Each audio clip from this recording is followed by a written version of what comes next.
السلام عليكم ورحمة الله وبركاته. فيديو النهاردة هننفذ مع بعض مقلمة بطريقة سهلة جدا. زي ما احنا شايفين شكلها جميل جدا ورقيقة.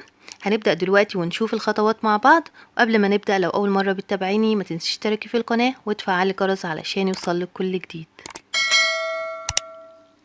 هشتغل معاكم المقلمة بخيط المكرمية المصري، وهستخدم معاه إبرة مقاس 5 ملم.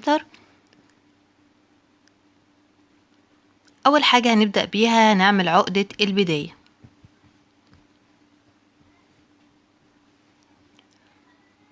بعد عقدة البداية هشتغل 26 سلسلة.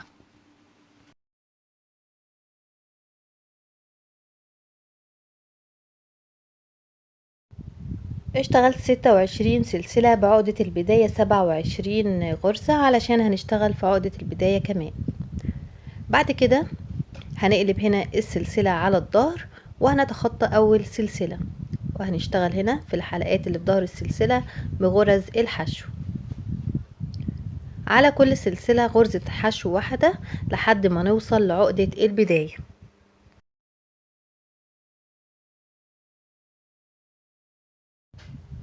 وصلت هنا لعقدة البداية، وهنا هنشتغل في عقدة البداية 3 غرز حشو.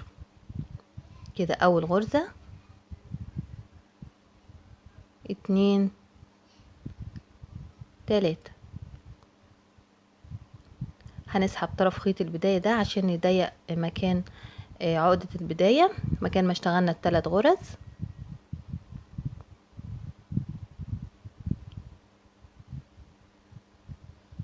بعد كده هنكمل هنا، هنشتغل في الاتجاه ده قصاد كل غرزة من غرز الحشو اللي احنا اشتغلناه في الاتجاه التاني. معانا بتكون شكل السلسلة بالشكل ده، بنعدي تحت الحلقتين وبنشتغل قصاد كل غرزة غرزة حشو.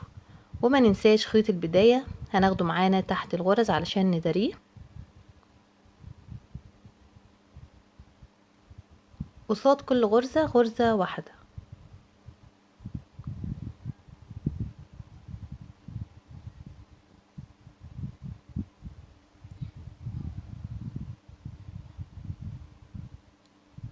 هكمل كده بغرز الحشو لحد ما نوصل قصاد اول غرزة ابتدينا بيها خالص في الاتجاه التاني، اللي هي تكون اخر غرزة معانا في السطر. هنا وصلنا لاخر غرزة في السطر، هشتغل قصادها كده غرزة حشو، وفي نفس المكان هشتغل غرزة حشو كمان.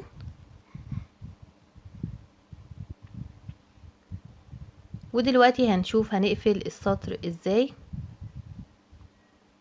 هنا معانا اول غرزة حشو في السطر كده. لو انا هشتغل بلون المقلمة بلون واحد هشتغل عادي كده تحت الحلقتين، لكن انا هغير اللون فهحتاج ان انا اقفل السطر علشان ما يبانش مكان تغيير اللون ما بين السطور.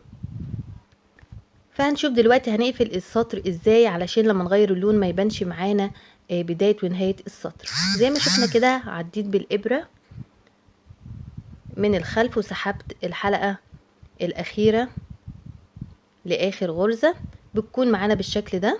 زي ما احنا شايفين كده الخيط بيكون بالشكل ده، وبنسحبه كده للخلف. بعد كده هعدي من تحت الخيط ده ومن الحلقة اللي احنا سحبناها للخلف، وهسحب الخيط منهم، اعدي بالإبرة كده وبشتغل اول غرزة في السطر بيكون شكلها كده. وبعدين بكمل عادي بغرز الحشو فوق كل غرزة غرزة واحدة.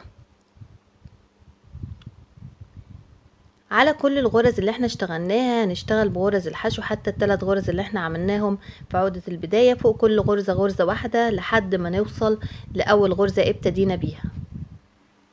اشتغلت كده السطر التاني فوق كل غرزة غرزة واحدة لحد ما وصلنا لمكان البداية. ده شكل أول غرزة ابتدينا بيها. هنقفل السطر دلوقتي، بنسيب أول غرزة دي وبنروح لغرزة الحشو اللي بعدها، بنعدي من تحت حلقتين الغرزة، وبعدين بنسحب الحلقة دي كده جوه الشغل، بنسحبها بالإبرة.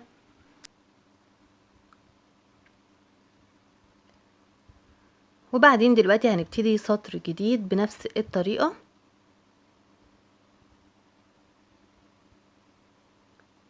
هعدي بالإبرة من هنا وبعدين من الحلقة هسحب الخيط ده عشان نضيق الحلقة شوية عشان ما تكونش واسعة معانا. وبعدين كده بنسحب الخيط وبتكون دي اول غرزة معانا في السطر.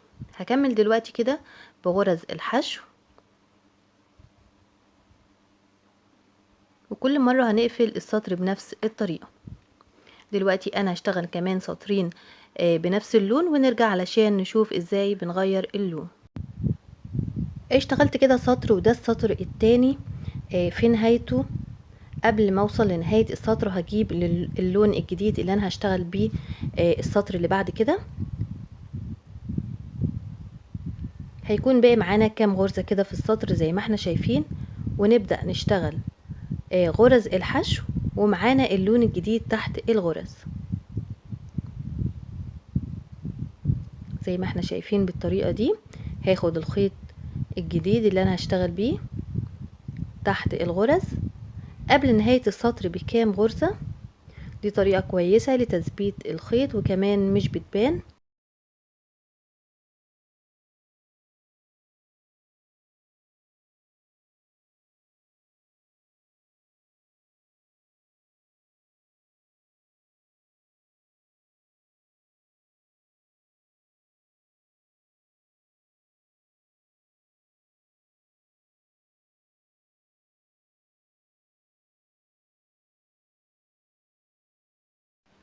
دلوقتي هنقفل السطر ونشوف هناخد الخيط الجديد ازاي. هنبتدي بيه السطر اللي بعد كده. هنقفل السطر بنفس الطريقة.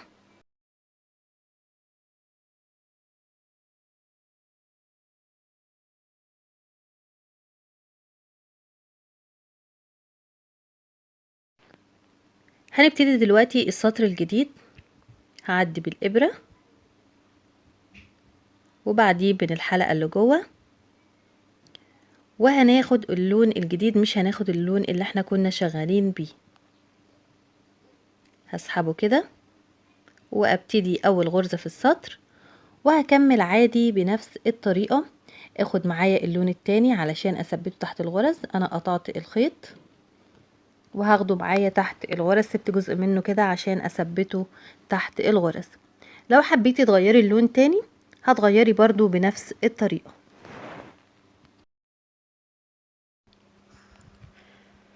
كده شكل المقلمة بعد ما ارتفعت بعدد من السطور زي ما احنا شايفين.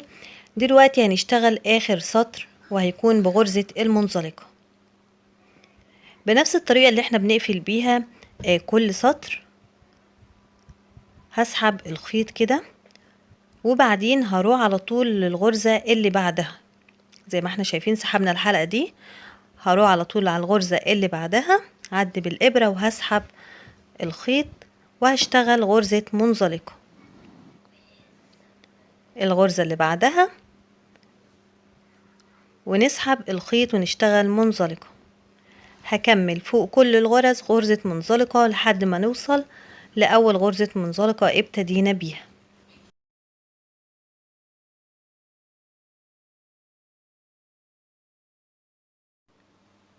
اشتغلت كده بغرز المنزلقة زي ما احنا شايفين. دلوقتي هنشوف هننهي السطر مع بعض ازاي. هنا اول غرزة منزلقة انا ابتديت بيها ودي اخر غرزة انا اشتغلتها. هنقطع طرف الخيط اللي احنا شغالين منه بعدين هنسحبه كده بالشكل ده. طبعا تقطعي طرف صغير، ده نهاية الخيط معايا. فانا سحبت الخيط كله كده وبعدين بروح لغرزة المنزلقة. اول غرزة اشتغلتها بعدي كده من تحت غرزة المنزلقة وهنسحب طرف الخيط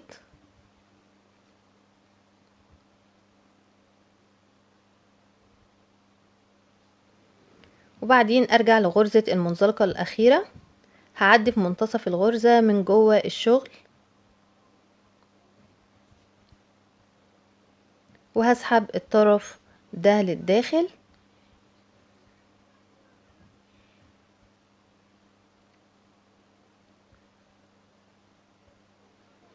زي ما احنا شايفين كده.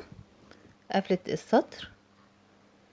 الخيط الزيادة هندريه طبعا تحت الغرز اللي جوه كده، نسحب منه الطرف نثبته تحت الغرز. كده انا خلصت المقلمة زي ما احنا شايفين. دلوقتي هنبدأ نزين المقلمة. وبالنسبة لتزيين المقلمة ممكن تزينها زي ما تحبي بأي طريقة، تشتغلي عليها اي حاجة. انا زينها بوردة زي اللي احنا عملناها في الشنطة اللي عملناها للدروس في الفيديو اللي قبل ده. اول حاجة كده بنجيب الخيط اللي احنا هنشتغل بيه وبنثبت طرف منه جوه تحت الغرز، وبعدين نبدأ نشتغل الورد.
هنا انا لسه معايا الخيط طويل، فبدل ما بقطع الخيط وارجع اوصل تاني ان انا اعمل وردة جديدة، فبعدها بمسافة كده هعدي بالخيط اللي معايا وهبدأ اعمل وردة تانية. طبعا لسه هنكمل باقي الوردة، بس انا عملت ابتديت في الوردة التانية كده علشان ما اقطعش الخيط. هشتغل بيهم لحد ما الخيط يخلص وابدأ اعمل باقي الوردة من فوق.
كده نكون زينا المقلمة زي ما احنا شايفين، وقلنا تقدري تزينيها زي ما تحبي بأي حاجة.